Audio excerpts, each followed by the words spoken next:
Hey people, I hope you guys are having a wonderful day. Today I am going to make a Minstrel song character tier list.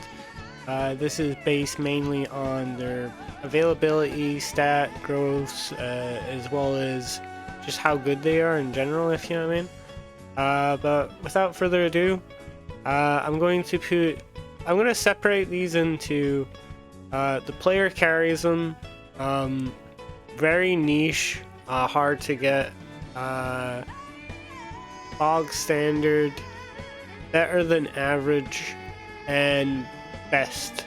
And this is going to be just sort of divided up to maybe one character. So Dragon Knight is here. You sort of have to go out of your way to get him, and he's just sort of lackluster. Obviously cool sprites and stuff like that, but his availability just really holds him back.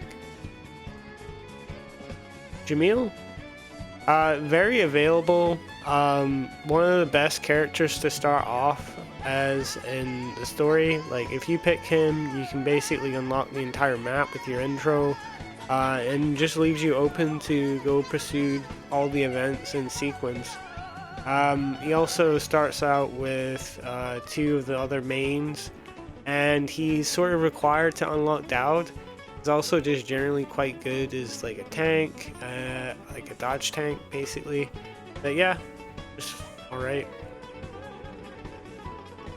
I mean, this character, I forget her name particularly, but she's just sort of meh. I think you need New Game Plus to unlock her.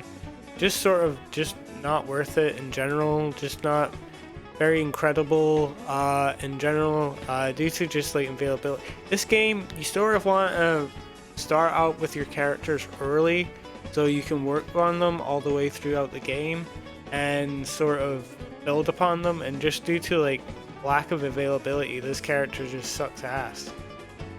Red Mage, only available during one quest line. You only get to borrow him for a while. He's not really that great. Sort of just limited by that. He's just a one-time guest character in your party, so you can't really capitalize on him. You can't make him better or anything like that. Aisha is going to go here. Quite hard to find sometimes, I would say. Sort of a burden on the party. One of the worst main characters to play, as they unlock the least amount of the map, and is yeah, just sort of meh. Generally bad stats, bad BP, and the worst out of the main cast. That's basically all I really have to say. See, gonna put her here. Just availability again, not very great. Can't really be immediately available. I forget her name, to be honest. There are a lot of characters in this game. I know who they are, but yeah, basically just too unavailable. Stats don't make up for it, etc. Albert, gonna go in A tier. Great as a MC, unlocks most of the map as an MC. Essential for opening the map in general. One of the best BP rates, just best, generally good stats. Sort of the main character, if you know what I mean. So yeah, generally great, just all round. Herman, super available, bad stats and stuff like that, but because of how adaptable all the characters are, you can easily just power level Herman to be whatever you want. Like, you get him very early in the game and immediately when you start the game, and you can just do whatever you want with him. He does have bad BP, obviously, but there's not enough to put him down. Galahad, available for one of the worst pathings in the game, I think. Just generally a really sucky guy. Very slow BP rate, just generally not amazing, not great, not super great for you and your party. Generally you're not going to end up using them a lot. Gray, I'm debating putting them between here. On paper, Gray's not really great. His BP great growth is whatever. And he's better as like a main character because he unlocks a certain weapon. But outside of that, like you would only use Gray out of liking him over some of the other characters. He does have a good BP rate, so I would probably like put him at like the top of B. And it depends where I go with this, you know. Like honestly.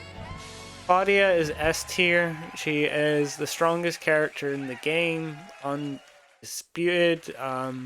Generally just so best BP rate, best stat rate, growth, fills her role in the party, completely ranger or mage, though you can really make your characters anything in this game, so undoubtedly the best character in the game. Wallaha, available from the start of the game, can easily get him at any point in the game. Generally just like super great, like for just the fact of how available he is. And yeah, just pretty great. Gian, just going in the C tier, not super available throughout the game, and just sort of meh in general. Captain Silver also going here, just sort of meh, not available for most of the game, doesn't really stand out that much. Wolf is also going here.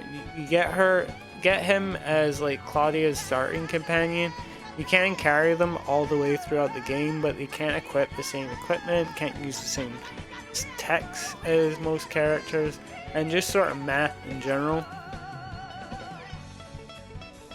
Daruke, just sort of unavailable on most playthroughs, not really, just sort of meh in general, not really anything to write home about, doesn't stand out, doesn't have a great BP rate or anything like that, just sort of just snore, you know. Dowd, he is an A tier. He's not available in every playthrough. You sort of have to beat the game with Jamil, but he has a higher BP rate than most of the characters in the game.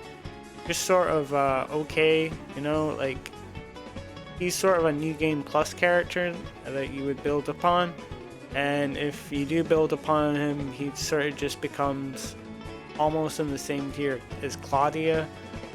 He's just not available in every playthrough. So this is Albert's sister. She's just sort of meh. Why you would pick her over Albert just is because maybe he's harder to recruit than Albert. She's always at the island you want her to be. So she's super available, but I'm gonna put her like probably like here above these fellas. Starts out with a unique weapon that you can improve upon.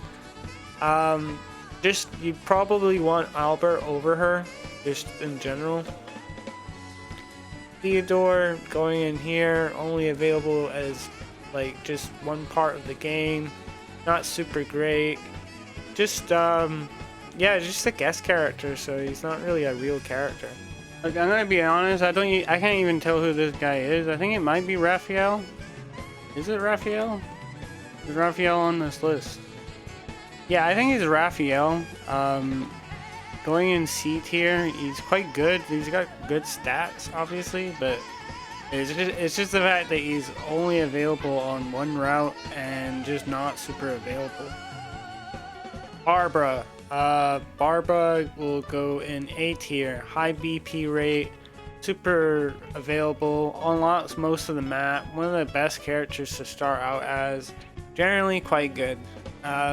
Not much more to say about her. Starts out with one of the Fate Stones.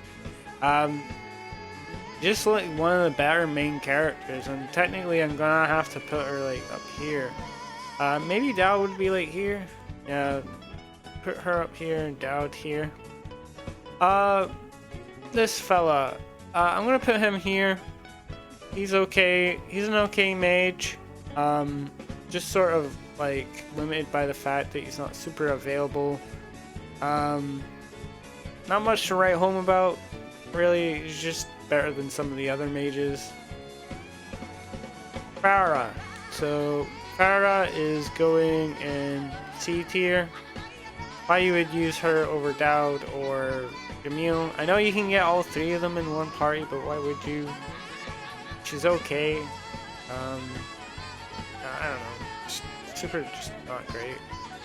This one is a bit disappointing, but Flamaar's gonna go in C tier. Probably like up here. Probably like move this along, like Jeff these. Probably like put this guy here.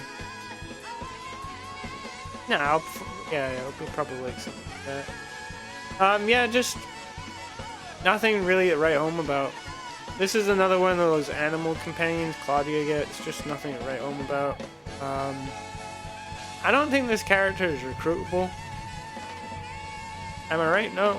No, I think this is like... I think this is someone. But, generally, see... I think this is the Ice Princess. Yeah, I think this is the Ice Princess. Yeah, just super not worth it. If you kick her out of your party, you have to go through a fucking whole dungeon to go get her.